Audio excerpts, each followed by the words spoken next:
નમસ્કાર વિદ્યાર્થી મિત્રો, અમે ગયા લેક્ચરની અંદર આપણે ડ્રિફ્ટ વેગની વાત કરી. ખાસ મેં એ લેક્ચરમાં પણ તમને કીધું હતું કે આ ચેપ્ટરનો ખૂબ મોસ્ટ આઈએમપી પ્રશ્ન છે અને બે ભાગમાં તમને પૂછી શકે. પહેલા જે આપણે પ્રશ્નની ચર્ચા કરી હતી કે જો તમને એવો પ્રશ્ન પૂછાય ડ્રિફ્ટ વેગની સમજૂતી આપો, તો આગળના લેક્ચરમાં આપણે જે થિયરી ભણ્યા કે સમજ્યા એ તમારે લખવાનું છે. 2 કે 3 માર્કમાં પૂછી શકે એ પ્રશ્ન. હવે એના કરતા વધારે જો મોસ્ટ આઈએમપી પ્રશ્ન હોય અને ઘણીવાર પૂછાતા હોય તો એમાં જ તે આગળ જે છે ડ્રિફ્ટ વેગ અને પ્રવાહ ઘનતા વચ્ચેનો સંબંધ મેળવો. હજી આમાં એક બીજો પ્રશ્ન પૂછી શકે, પણ આ સંબંધ મેળવ્યા પછી આપણે એની ચર્ચા કરશું. તો તમારે આજે જે આપણે ભણીએ છીએ એ લખવાનું છે. 2 માર્કમાં પણ પૂછી શકે અને 3 માર્કમાં પૂછી શકાય, અને જો એનાથી આગળ થોડો પ્રશ્ન પૂછે તો 4 માર્કમાં પણ પૂછી શકાય. હવે ડ્રિફ્ટ વેગ અને પ્રવાહ ઘનતા. ડ્રિફ્ટ વેગ એટલે vd, પ્રવાહ ઘનતા એટલે જે આપણે સંજ્ઞા યાદ હોવી જોઈએ. તો જેમ આપણે આગળની થિયરીમાં એક નળાકાર વાહક લીધો હતો, એવી જ રીતે નળાકાર વાહક લઈએ છીએ અને એનો આ વિસ્તાર જે છે આપણે ધન ભારિત ગણીએ અને આ વિસ્તાર જે છે એ ઋણ ભારિત ગણીએ. બરાબર? એટલે વિદ્યુત ક્ષેત્ર ધન થી ઋણ તરફની દિશા તરફ આપણે દર્શાવવાનું, એટલે વિદ્યુત ક્ષેત્રની દિશા આ તરફ મેં દર્શાવેલી છે આકૃતિમાં. બરાબર? હવે જો મિત્રો, આપણે અગાઉ વાત કરેલી છે કે આ વિભાગ જે છે આ છેડો વાહકનો ધન છે, એટલે ઇલેક્ટ્રોન જે છે એના તરફ ગતિ કરશે, એટલે એના હિસાબે વાહકમાં વિદ્યુત પ્રવાહ રચાશે. તો આ બાહ્ય ક્ષેત્રના લીધે ઇલેક્ટ્રોનને શું મળે છે? ડ્રિફ્ટ મળે છે, અને એ ડ્રિફ્ટના લીધે વાહકના એક છેડેથી બીજા છેડા તરફ સુધી ગતિ કરે છે. બરાબર? તો આપણે જે આ વાહક વિચાર્યો છે એની અંદર આપણે એક બીજો આડછેદ વિચારીએ. બરાબર? કે જે આડછેદનું ક્ષેત્રફળ જે છે કેટલું છે? a જેટલું છે, અને ક્ષેત્રફળ સદિશ પણ આપણે વિદ્યુત ક્ષેત્રની દિશામાં જ લઈએ છીએ. એટલે કે વિદ્યુત ક્ષેત્રનો સદિશ અને ક્ષેત્રફળ સદિશ બંને એકબીજાને કેવા છે? સમાંતર છે. એટલે આ સિમ્પલ આપણે આકૃતિની વાત કરી. હવે જુઓ, વાહકમાં તો ઘણા બધા ઇલેક્ટ્રોન હશે કે જે એક સાથે ગતિ કરતા હશે. એમાંનો કોઈ એક ઇલેક્ટ્રોન આપણે ધ્યાનમાં લઈએ. ધારો કે ડેલ્ટા t સમયમાં એ vd જેટલા વેગથી ગતિ કરે છે, એટલે કે સમયગાળો આપણે ડેલ્ટા t લઈએ છીએ અને ડ્રિફ્ટ વેગને આપણે શું કહીએ છીએ? vd. તો vd જેટલા વેગથી ડેલ્ટા t સમયમાં ઇલેક્ટ્રોને કાપેલું અંતર જે છે એ કેટલું થશે? vd ડેલ્ટા t જેટલું થશે. કેમ કે વેગ એટલે અંતરના છેદમાં સમય. તો અંતર એટલે શું થશે? વેગ ગુણ્યા સમય. તો ધારો કે એ જે અંતર કાપ્યું છે, જે લંબાઈ કાપી છે, એને આપણે કહીએ l. તો l બરાબર શું થશે? vd delta t. ફરી એકવાર કહું કે આ l શું છે? તો કે ઇલેક્ટ્રોને ડેલ્ટા t સમયમાં vd જેટલા વેગથી કાપેલું અંતર છે. તો આજે આપણે આડછેદ લીધો છે એ ક્ષેત્રફળ ધરાવતો હોય, એ આડછેદમાં l જેટલું ઇલેક્ટ્રોન અંતર ડેલ્ટા t સમયમાં કાપે છે. હવે આ તો એક ઇલેક્ટ્રોનની જ આપણે વાત થઈ. આવા તો ઘણા બધા ઇલેક્ટ્રોન હોય. તો કેટલા ઇલેક્ટ્રોન હશે? આપણે ઇલેક્ટ્રોનની સંખ્યા વ્યાખ્યાયિત કરવી છે કે ભાઈ ટોટલ સંખ્યા ઇલેક્ટ્રોનની કેટલી. તો આપણે ધારી લઈએ કે ધારો કે વાહકમાં એકમ કદ દીઠ ઇલેક્ટ્રોનની સંખ્યા n છે. એકમ કદ દીઠ ઇલેક્ટ્રોનની સંખ્યા એટલે સંખ્યા ઘનતા હોય મિત્રો. એટલે કે કુલ સંખ્યાને કદ વડે તમે ભાંગો તો એને સંખ્યા ઘનતા કહેવાય, અથવા એને એકમ કદ દીઠ સંખ્યા કહેવાય. બરાબર? તો એકમ કદ દીઠ સંખ્યાને આપણે સ્મોલ n કહીએ. તો સ્મોલ n એટલે શું થાય? ઇલેક્ટ્રોનની કુલ સંખ્યા એના છેદમાં કદ. તો કદ એટલે ક્ષેત્રફળ ગુણ્યા લંબાઈ થશે, અને લંબાઈની પાછળ અહીંયા કિંમત મૂકીએ આપણે. લંબાઈ l એટલે vd ડેલ્ટા t. તો સંખ્યા ઘનતાનું સૂત્ર શું થશે? Small n capital N. Capital N એટલે ઇલેક્ટ્રોનની કુલ સંખ્યા છેદમાં a vd ડેલ્ટા t. તો હવે આના ઉપરથી કુલ સંખ્યાને હું સૂત્રનો કરતા બનાવું તો કેપિટલ N જે છે, બરોબર, આ આખો છેદ ક્યાં આવશે ગુણાકારમાં એટલે કેપિટલ N બરાબર small n a vd delta t મળશે આ એટલા સ્ટેપ જે છે એ તમારે લખવાની જરૂર નથી લખો તો પણ ખોટું નથી પણ આ ફક્ત તમારી સમજણ માટે આ બે સ્ટેપ લખેલા છે કે કઈ રીતે સંખ્યા ઘનતા પરથી આપણે કુલ સંખ્યા વ્યાખ્યાયિત કરી શકીએ તો હવે ડેલ્ટા t સમયમાં પસાર થતા ઇલેક્ટ્રોનની સંખ્યા જે છે એટલી થશે કુલ સંખ્યા તો હવે ઇલેક્ટ્રોનની કુલ સંખ્યા પરથી આપણને વિદ્યુતભાર મળી શકે વિદ્યુતભાર q બરાબર શું થાય n e n એટલે કુલ સંખ્યા ઇલેક્ટ્રોનની તો એ પ્રમાણે ડેલ્ટા t સમયમાં આપણે જે ક્ષેત્રફળ ધાર્યું છે એ ક્ષેત્રફળમાંથી પસાર થતો વિદ્યુતભાર તો વિદ્યુતભાર જે છે q બરાબર શું થાય n * e હવે અહીંયા કેપિટલ N એટલે ઇલેક્ટ્રોનની કુલ સંખ્યા દર્શાવે છે તો કેપિટલ N ની આપણે કિંમત મૂકીએ તો q બરાબર શું મળશે n a vd * e * delta t તો આ ડેલ્ટા t સમયમાં એ ક્ષેત્રફળમાંથી પસાર થતો વિદ્યુતભાર છે હવે વિદ્યુતભાર પસાર થશે એટલે એના હિસાબે વિદ્યુત પ્રવાહ રચાય તો હવે વિદ્યુત પ્રવાહ પણ આપણે મેળવી શકીએ ડેલ્ટા t સમયમાં એ આડછેદમાંથી પસાર થતો વિદ્યુત પ્રવાહ તો વિદ્યુત પ્રવાહનું સૂત્ર I બરાબર શું થાય ડેલ્ટા q ડેલ્ટા t અથવા q t એ પ્રમાણે તો ઉપર q નું સૂત્ર મૂકીએ આપણે જે આગળ મેળવેલું છે નીચે delta t as it is તો અહીંયા જો ડેલ્ટા t જે છે શું થશે કેન્સલ થશે તો ડેલ્ટા t સમયમાં એ આડછેદમાંથી પસાર થતો વિદ્યુત પ્રવાહ જે છે I બરાબર n e a vd જેટલો થશે આ સમીકરણ ખાસ યાદ રાખજો મિત્રો કોઈ પણ વાહક માટે ઇલેક્ટ્રોનના ડ્રિફ્ટ વેગ પરથી એ આડછેદમાંથી પસાર થતો આપણે વિદ્યુત પ્રવાહ વ્યાખ્યાયિત કરવો હોય તો આ સૂત્ર વડે આપણે વિદ્યુત પ્રવાહ વ્યાખ્યાયિત કરી શકીએ આગળ આ સૂત્રનો ઉપયોગ પણ આવશે લોરેન્સ બળમાં એમાં એટલે ખાસ યાદ રાખજો આ વિદ્યુત પ્રવાહનું સૂત્ર જે છે તો હવે વિદ્યુત પ્રવાહ આપણને મળી ગયો હવે આ જ સમીકરણમાંથી એ જે છે તમે એને આ બાજુ પક્ષાંતર કરો એટલે એ જે છે એ છેદમાં આવશે હવે I/a જે છે એટલે એને શું કહેવાય જે પ્રવાહ ઘનતા તો આની જગ્યાએ હું જે લખી શકું એટલે જે બરાબર શું થશે n e vd તો આ જે છે મિત્રો આપણને પ્રવાહ ઘનતા જે અને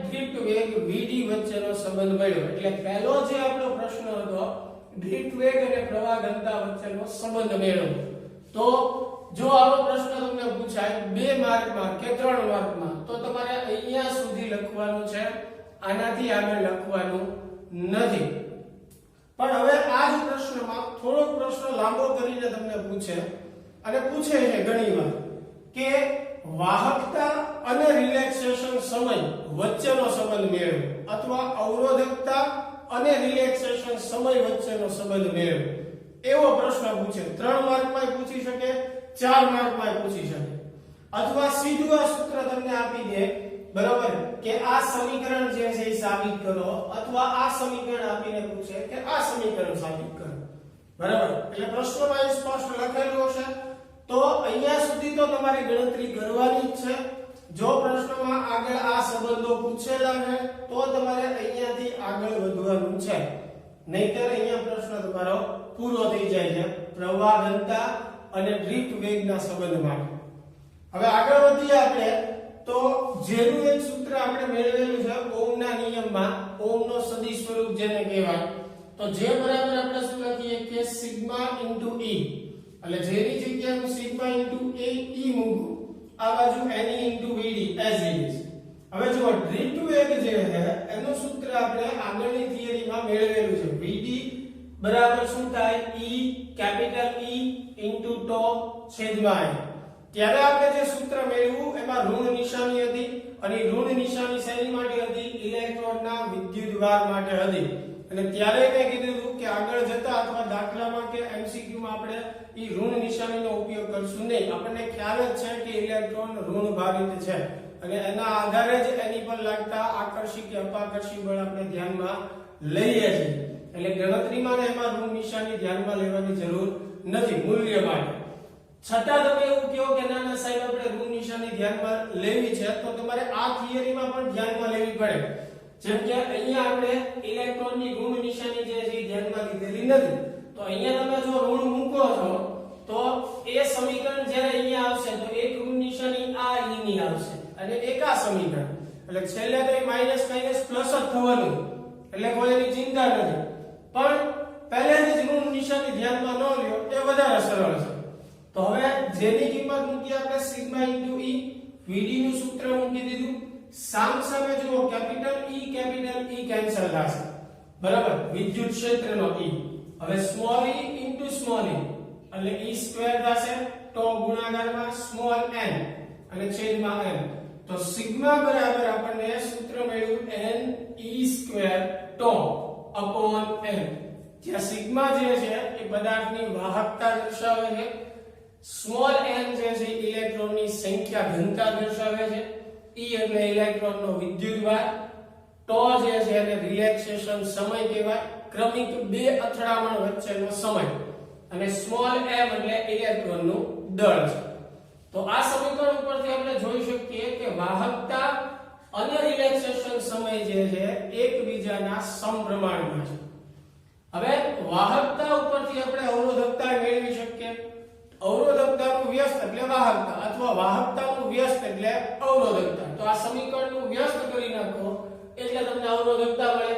તો ρ બરાબર શું લખીએ તો m ના છેદમાં n e સ્ક્વેર ટો. તો જો અવરોધકતા અને રિલેક્સેશન સમય એકબીજાના વ્યસ્ત પ્રમાણમાં છે, એટલે બંને સંબંધ મેં અહીંયા દર્શાવ્યા છે. તો હવે તાપમાનના આધારે રિલેક્સેશન સમયમાં ફેરફાર થાય અને રિલેક્સેશન સમયના આધારે વાહકતા અને અવરોધકતામાં ફેરફાર થાય.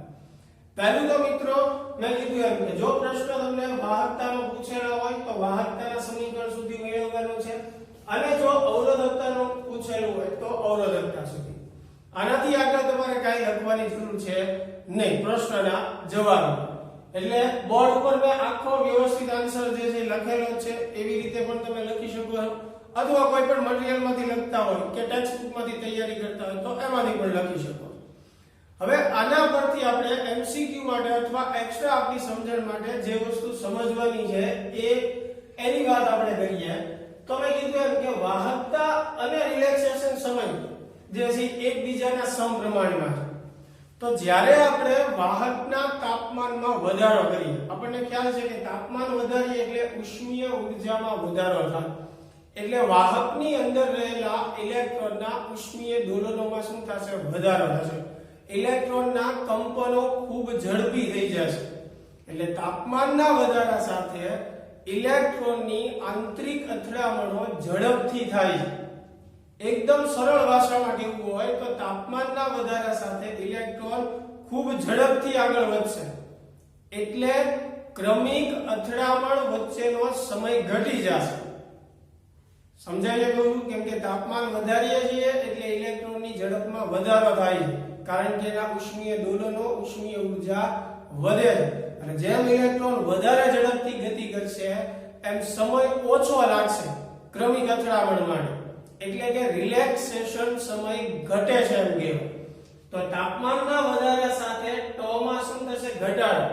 હવે ટો ઘટે તો સિગ્મામાં પણ શું થશે? ઘટાડો થશે. એટલે સિગ્મા ઘટે છે, વાહકતામાં શું થાય છે? ઘટાડો. અને જો વાહકતા ઘટશે તો અવરોધકતામાં શું થશે? વધારો. કેમ કે વાહકતા અને અવરોધકતા એકબીજાના વ્યસ્ત છે. તમે અહીંયાથી પણ વિચારી શકો, ટો ઘટે છે, આ બંને વ્યસ્ત સંબંધમાં છે, અને ટો માં ઘટાડો થાય તો ρ માં શું થાય? વધારો થાય. એટલે ધાતુ પદાર્થો માટે તાપમાનના વધારા સાથે અવરોધકતામાં વધારો થાય અને વાહકતામાં શું થાય? ઘટાડો થાય. બરાબર. જો એનાથી ઉલટું કે તાપમાનમાં ઘટાડો કરીએ આપણે તો ઇલેક્ટ્રોનના ઉષ્મીય દોલનો ઘટી જાય, તો ટો જે છે એમાં શું થાય? વધારો. ટો વધે એટલે ρ જે છે અવરોધકતા એમાં ઘટાડો, અને સિગ્મામાં શું થાય? વધારો. એટલે સુવાહક કે ધાતુ પદાર્થ માટે આપણે એમ બોલી શકીએ કે તાપમાનના વધારા સાથે અવરોધકતામાં વધારો થાય અને વાહકતામાં ઘટાડો થાય. એનાથી ઉલટું તાપમાનના ઘટાડા સાથે અવરોધકતા જે છે એમાં ઘટાડો થાય અને વાહકતામાં વધારો થાય. શેની માટે? સુવાહક પદાર્થો માટે. સુવાહક પદાર્થો માટે અવરોધકતાનું મૂલ્ય જે છે 10-8 ઓહમ ઇન્ટુ મીટર થી માંડીને 10-6 ઓહમ ઇન્ટુ મીટરના ગાળામાં હોય છે. હવે અર્ધવાહકોની જો આપણે વાત કરીએ તો અર્ધવાહક પદાર્થોમાં આનાથી ઉલટું છે. અર્ધવાહક પદાર્થોમાં તાપમાનના વધારા સાથે અવરોધકતા ઘટે છે અને વાહકતામાં વધારો થાય છે. સુવાહક કરતા ઉલટું છે, ખાસ ધ્યાન રાખજો. સુવાહક પદાર્થોમાં કેવું છે કે તાપમાન વધે એટલે અવરોધકતા વધે અને વાહકતા ઘટે, જ્યારે અર્ધવાહક પદાર્થોમાં તાપમાનના વધારા સાથે વાહકતામાં વધારો થાય છે અને અવરોધકતામાં શું થાય છે? ઘટાડો. પણ જો મિશ્ર ધાતુઓ હોય, બરાબર, તો મિશ્ર ધાતુઓમાં તાપમાનના ફેરફાર સાથે અવરોધકતા કે વાહકતામાં થતો ફેરફાર લગભગ અચળ ગણી શકાય.